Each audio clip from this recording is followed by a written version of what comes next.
The Crying Stone. Once upon a time, there was lived a poor old widow and her daughter named Darmi in a small village in Brunei. Darmi was very beautiful, but her behavior was far from good. She never helped her mother work, but always busy preening herself. For every day, she always wanted to look right and beautiful. She did not care about her mother's pain forward to get food.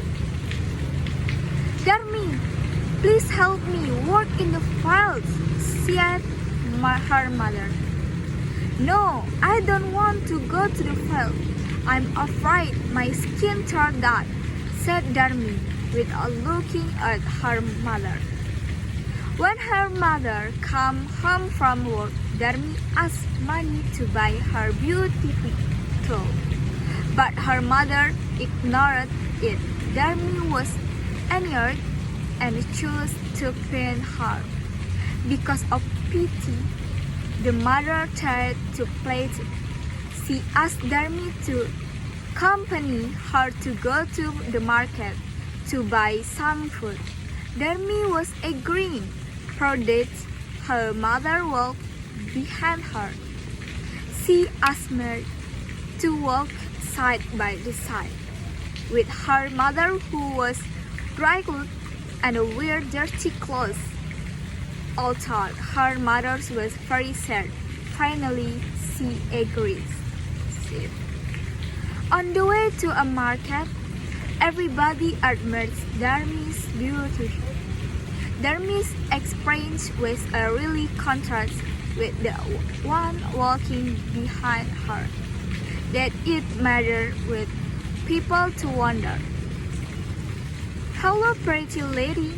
Who is the woman behind you? Is that you, ma'am? Asked a man. No, she is my servant, answered Darmi with a scornful expression. The mother was very sad, but she did not say anything. She could understand that her daughter was asthma. Darmi always answered that her mother is hard suffered too many people that asked it. At least, the mother cannot hold the pain anymore. She prayed to God to punish her daughter.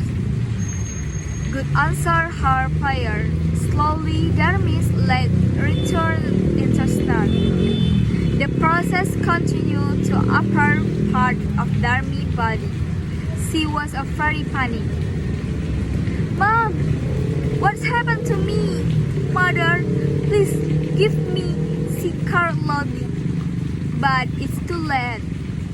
Her whole body finally became a big stone. Until now, people could see tears dropping from her eyes. That was why people called it the Crying Stone or Batu Menangis.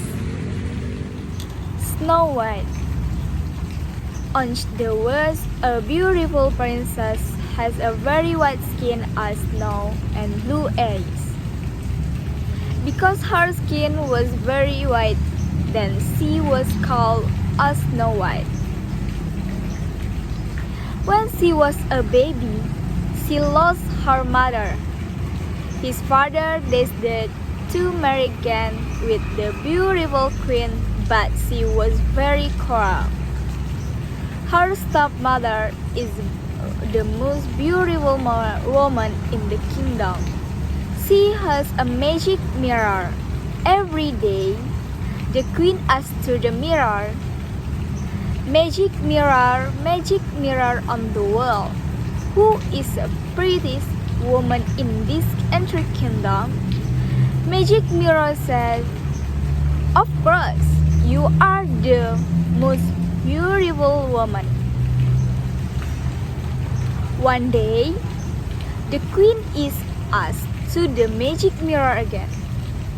However, she was surprised when the mirror said Snow White is the most beautiful woman in the kingdom. The evil queen is very jealous and angry when she found out Snow now more beautiful than her. She ordered the royal court to hunt Snow White and bring her to forest to be killed.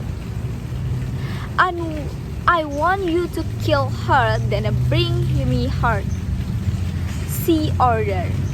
When the court found Snow, they felt sad and could not stand to kill her. Then they killed a deer that apart its heart to the queen. They did not say that heart was not belong to Snow. Snow White is very sad and crying. She went back into the forest to wander until night. And in afternoon, she came to a small house in the wood. She entered the house. However, she found no one there. She only found 7 plates on the table and 7 little beds. Then she cooked the lizard's milk and cleaned the house. She was very tired and slept in one of the small beds. At night, the 7 dwarfs who lived in the house was very surprised, found her in the dark house. When Snow White wakes up, she tells the story of her evil stepmother. 7 dwarfs were very sorry and asked her to stay with them. Every morning, she made food for Word. The dwarf ordered her not to open the door for strangers. Meanwhile, at the place, the queen was very surprised when she asked the magic mirror. And then the mirror was still saying that Snow White is the beautiful woman in the world. She was very angry when heard it. Actually, the queen was a witch. Then she made a potion and put into the apple. She planned to give the apple to Snow White. Then she was disguised as an old woman and went to the house of Snow White. She knocked on the door. And then Snow White did not let her in. However, Snow was so sure the woman was crying apples. "Let me in. I bring sweet apples for you. So please open the door," said the queen. Then Snow opened the door and had an apple. When she ate an apple, suddenly she fell asleep. Queen returned to the place and asked the magic mirror. This time the mirror replied, "You are the most beautiful woman in this kingdom." 7 dwarfs were very surprised when they found Snow White lying at home. They are very sad and cried all night. Then they put Snow into a glass coffin, and then one day there was a handsome prince who saw her. Prince was amazed with the beauty of Snow. He promised to find a cure for Snow. However, he was unable to find a cure. He was very sad and subdued. With tears in his eyes, he kissed Snow. Then Snow opened her eyes and she woke up. Prince and the 7 dwarfs were very happy. Then the prince married with Snow White and lived happily ever after. The Legend of Tangkuban Perahu. Upon a time, it was Java. There lived was king who had a beautiful daughter. Her name was Dayang Sumbi. She liked weaving very much.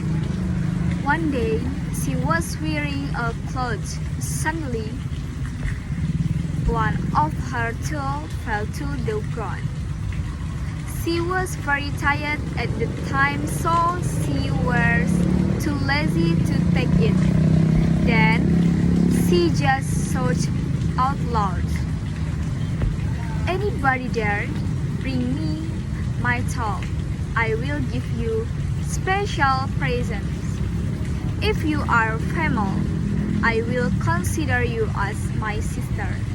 If you are male, I will marry you." Suddenly, a male dog named Tumang came. He broke her falling tool. Dayang Sumbi was very surprised.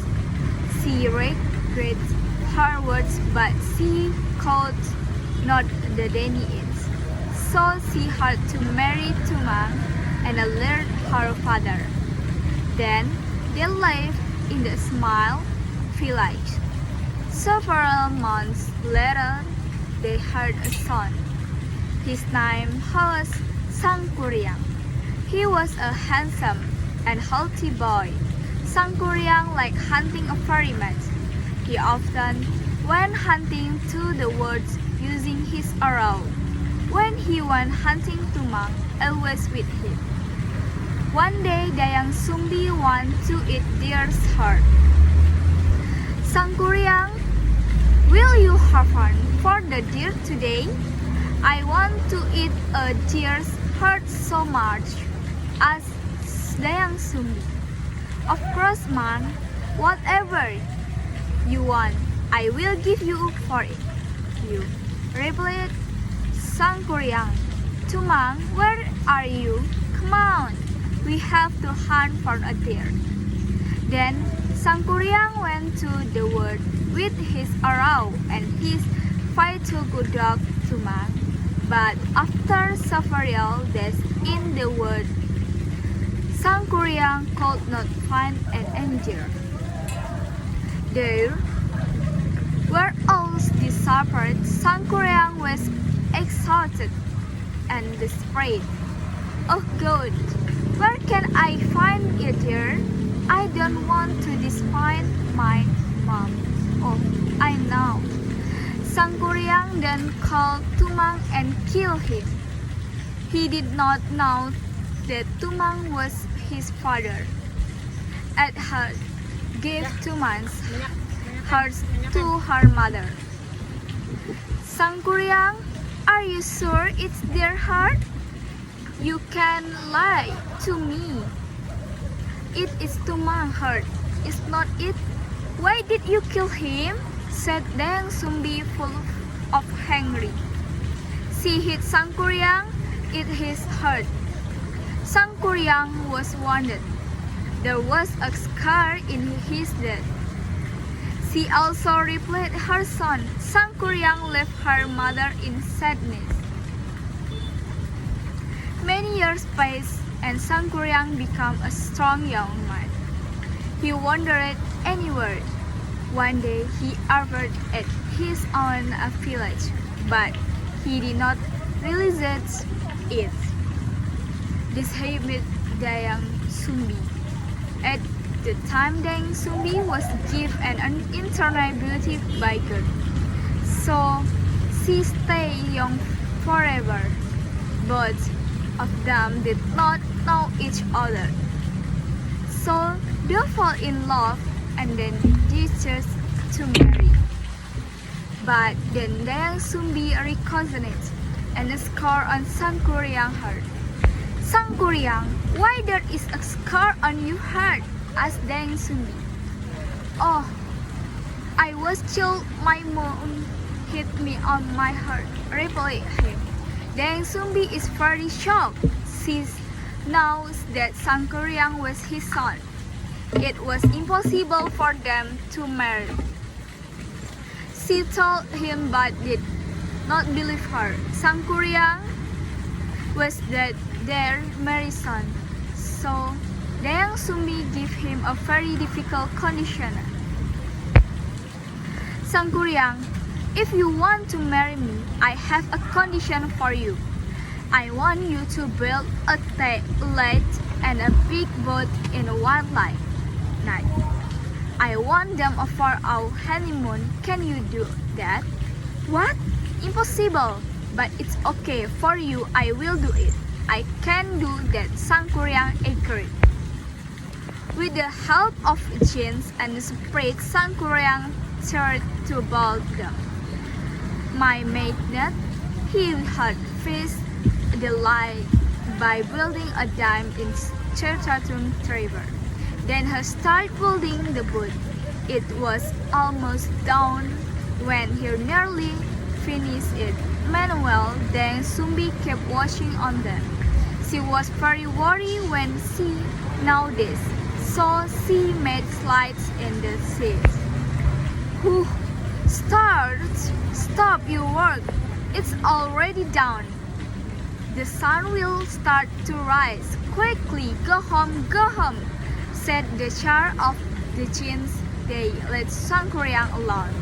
Sang Kuryang, you cannot finish my condition. It's meant that you can marry me, you know, said Dayang Sumbi. You create, you make the light so that my trap go. Because of that, I could not fulfill your condition, thought Sang Kuryang. Sang Kuryang was very angry, so he kicked the boat. Then the boat turned out to be mount Tangkuyuban Perahu. It's made boats upside down. From the distance, it looks like a boat upside down. Cinderella. Upon a time, there was a beautiful girl named Cinderella. She lived with her great stepmother and two stepsisters. They treated Cinderella very badly. One day, they were invited for a grand ball in the king's place. But Cinderella's stepmother would not let her go. Cinderella was smart to say new party gown for her stepmother and stepsister and call the ladies. They then went to the ball, leaving Cinderella alone at home. Cinderella felt very sad and began to cry. Suddenly, a fairy godmother appeared and said, "Don't cry, Cinderella. I will send you to the ball." But Cinderella was sad. She said, "I don't have a gown to wear for the ball." The fairy godmother with her magic and with changed Cinderella old clothes into a beautiful new gown. The fairy godmother then touched Cinderella feet with the magic wand, and lo, she had beautiful glass slippers. "Who will I go to the grand ball?" asked Cinderella. The fairy godmother's mother foresees Midge playing near a pumpkin in the kitchen.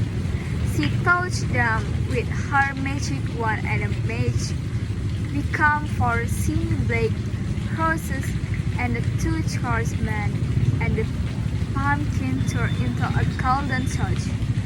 Cinderella was overjoyed and saw off for the ball in the carts drawn by the 6 black horses. Before leaving, the fairy godmother said, "Cinderella, this magic will only last until midnight. You must reach home by then." When Cinderella entered the places, everybody was struck by her beauty. Nobody, not even Cinderella's stepmother or stepsister, knew who she really was in her party clothes and shoes. The handsome prince also saw her and fell in love with Cinderella. He went to her and asked, "Do you want to dance?" And Cinderella said, "Yes." The prince danced with her all night and nobody resisted the beautiful dancer. Cinderella was so happy dancing with the prince that she almost forgot what their fairy godmother had said. At the last moment, Cinderella remembered her fairy godmother's word and she races to go home. "Oh, I must go!" She cried and ran out of the place. One of her glass slippers came off, but Cinderella did not turn back for it. She reached home just as the clock struck 12. Her thoughts turned back into a pumpkin. She turned into a mage and her fine ball gown into a ride. Her stepmother and stepsister reached home shortly after that. They were walking about the beautiful lady who had been dancing with a princess. The prince had fallen in love with Cinderella and wanted to find out who the beautiful girl was, but he did not even know her name. He found the glass slipper that had come off Cinderella for us. She ran home. The prince said, "I will find her. The lady whose foot forced the slipper with will be the one we marry." The next day, the prince and his fresh friend took the glass slipper and went to all the houses in the kingdom. They wanted to find the lady whose feet would fit in the slipper. All the women in the kingdom tried the slipper, but it would not fit any of them. Cinderella's stepsister also tied three on the glass slipper. They tried to squeeze their feet and push hard into the slippers, but the prince was afraid the slipper would break. Cinderella's stepmother would not let her try the slipper on, but the prince saved her and said, "Let her also try on the slippers." The slipper fit perfectly. The prince recognized her from the ball. He married Cinderella and together they lived happily ever after. Roro Jongrang. Once upon a time, there was a kingdom named Prambanan. The people lived peacefully. However, soon their happy life was hard described by Penguin Kingdom. The king Bandung Bondowoso wanted to occupy Prambanan. He was a mean king, the word between Prambanan and the penguin could not be of it. Prambanan lost the war and led by the new king, Bandung Bondowoso. Penguin could win the war because Bandung Bondowoso had a supernatural power. His soldiers were not only human, but also giants. These characters always appeared Bandung Bondowoso. They always did whatever Bandung Bondowoso asked them to do. The king of Prambanan had a beautiful daughter. Her name was Roro Jongrang. Bandung Bondowoso fell in love with her and wanted to marry her. "If you want to marry me, you have to build 1,000 of templates in just one night," said Roro Jongrang. She hated Bandung Bondowoso because he made the people of Prambanan suffer. "What? Impossible! You just gave me excuse for not marrying me," said Bandung Bondowoso. But he did not give up. He asked the giants to help him. Then all those giants worked out hard to build the 1,000 templates manual Roro Jongrang heard from lady in waiting that the building of 1,000 templates was almost finished. She was scared. She did not want to marry Bandung Bondowoso. And as she had a great idea, she asked all the ladies in waiting to help her. Please prepare a lot of straw and mortar. Come on, hurry up, said Roro Jongrang. All the ladies in waiting were confused. They did not know now why Roro Jongrang asked them to prepare a lot of straw and mortar in the middle of the night. Listen, all the chiefs are building the temples now, right? We have to stop them the burning the straw and make some noise by putting the mustard. The jinns will think that sun is going to rise and they will run away. Jinns are afraid of sunlight. It worked. All the jinns turned that sunrise. They did not know the light was from the fires, the burning the straw, and the noise from the pouring the mortars was like the start of a new day. Bandung Bondowoso was hungry. He knew Roro Jongrang just tricked him.